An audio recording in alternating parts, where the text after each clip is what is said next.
Welcome back, everybody. A New York judge set March 2026 trial for the It Ends With Us lawsuit between film star Blake Lively and director Justin Baldoni. I haven't given myself time to recover or time to heal. I had a intense year. Started as a simple movie promo, has turned into one of the ugliest, most chaotic legal battles Hollywood has seen in years. Blake Lively and Justin Baldoni, once co-stars, are now full-blown courtroom enemies, tearing each other apart in lawsuits, countersuits, in a battle for public sympathy that just won't stop. Allegations of harassment, a full-blown smear campaign, secret websites, and even Ryan Reynolds repeatedly catching strays. This scandal has everything. It's like a real-life telenovela. And just when you think it can't get any worse, new receipts hit the internet every other day, flipping public opinion over and over. But who's really telling the truth? Is Blake Lively the victim of a calculated takedown, as she claims, or is Justin Baldoni exposing Hollywood's A-list elite for playing dirty? And most importantly, who's about to lose everything? Buckle up, because we're diving into the full messy truth behind Hollywood's nastiest feud. This Hollywood train wreck started with what was supposed to be a love story. It Ends With Us, a film adaptation of Colleen Hoover's best-selling novel, was meant to be a career-defining moment for both Blake Lively and Justin Baldoni. A powerful story, a massive fan base, and two relatively big names leading the cast. What could go wrong? Well, just about everything. Even before the film hit theaters, people noticed something strange. Blake and Justin were barely promoting it together. No joint interviews, no red carpet hand-holding, no cute behind-the-scenes Instagram posts. Fans started wondering if something was going on behind the scenes that they weren't privy to, or if it was just bad marketing. Lively, who seemed to have taken center stage in promoting the movie, was starting to get a lot of stick about her behavior on its promotional tour. Fans felt she was acting weird and tone-deaf to the theme of the movie. And to be honest, they probably had a solid point. Not only was Lively trying to sell the movie as some lighthearted rom-com, she felt dismissive and nonchalant about the powerful message the movie was meant to deliver.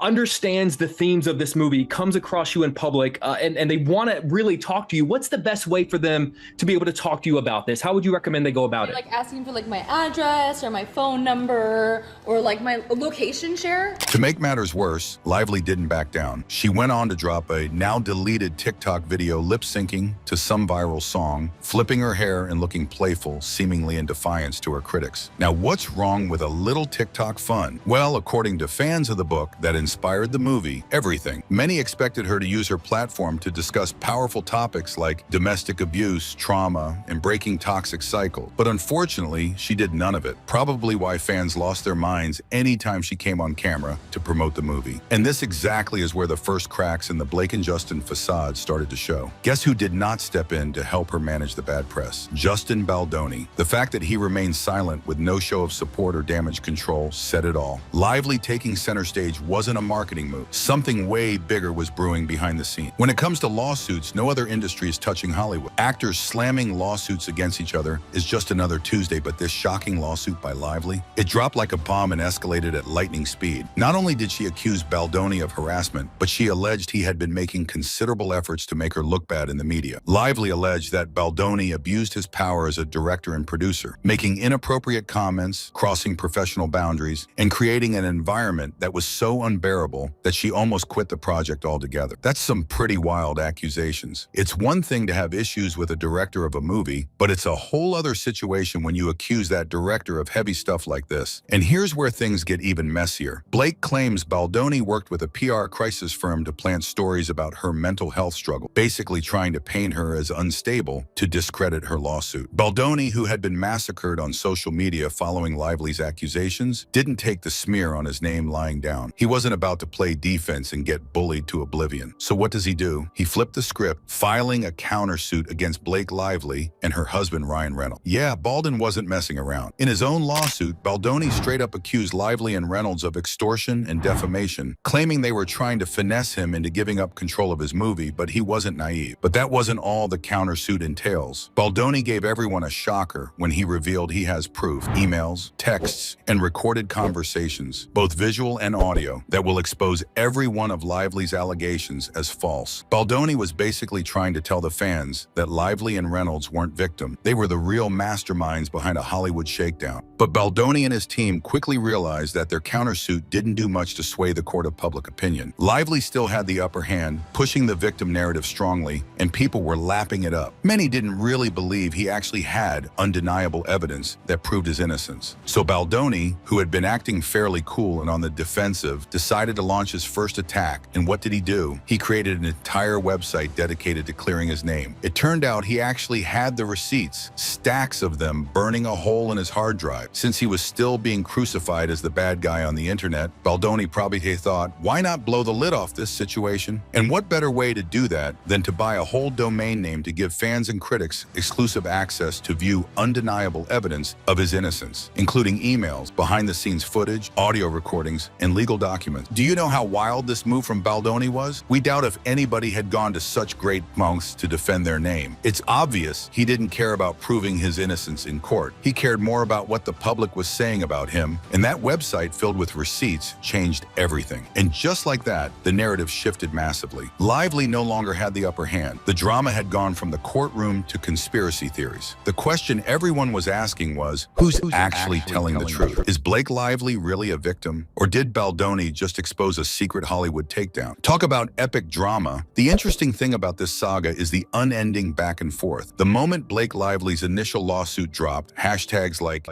#Believe Blake and #Baldoni Exposed started trending nonstop. Celebrities quietly unfollowed the movie director, and by the next morning, his agency, one of the biggest in Hollywood, had officially cut ties. Reynolds allegedly had something to do with that, but it's a topic for another time. And don't let us forget the New York Times article that set the stage for this drama. The fact that the damning article coincides with Lively's lawsuits made it feel like it was pre-planned, almost like Lively was in bed with NYT to concoct that article, knowing full well the damage it'll do to Baldoni's reputation. But when people started checking out the stacks of Baldoni's receipts, especially the behind-the-scenes footage, they realized Lively's accusations were somewhat exaggerated. And just like that, had to believe Blake turned into #Justice for Justice. Fans accused Lively of manipulating the narrative, claiming she used her celebrity status and Ryan Reynolds' industry pull to take Baldoni down. Even worse, anonymous sources leaked reports that Lively had been privately calling in favors from Hollywood elites, pressuring studios to blacklist Baldoni before the case had even gone to court. This is why many believe the NYT article wasn't organic. It must have had something to do with Lively. Now at this point, Ryan Reynolds, our famous superhero and Blake Lively's husband, has been oddly quiet on the matter, almost like he didn't want to weigh in so he doesn't look biased. Well, it turned out he's the one behind the whole saga, pulling strings behind the scenes and setting up strategies so his wife could win. We're going to dissect everything he did soon, and you'll see that our favorite superhero might not be so super after all. You know there are more detectives on TikTok than anywhere else in the world, right? They started analyzing every single thing. Did Lively fake the outrage? Was Baldoni really a victim of an industry hit job? Or was this just another case of Hollywood's elite closing ranks to protect one of their own? Hollywood has had its fair share of scandals and insane dramas over the years, but this one right here might end up being in the top 10. It just keeps getting worse. Well, this is the peak drama everybody loves, so the gossip mill wouldn't care anyway. They should keep the tea flowing. Lively's team is pushing for a swift trial, claiming they have undeniable evidence that Baldoni harassed her and attempted to destroy her career. Meanwhile, Baldoni's lawyers are demanding a full-scale defamation trial, arguing that Lively, and by extension, her husband Ryan Reynolds, orchestrated a smear campaign to ruin his reputation, all because Lively wanted to take control of the movie and Baldoni refused when they asked nicely. Now they decided to show him their reach and influence in the industry. At this point, even the judge presiding this case is fed up with the unending back and forth. He has officially warned both sides to stop fighting in the media, scolding both Lively and Baldoni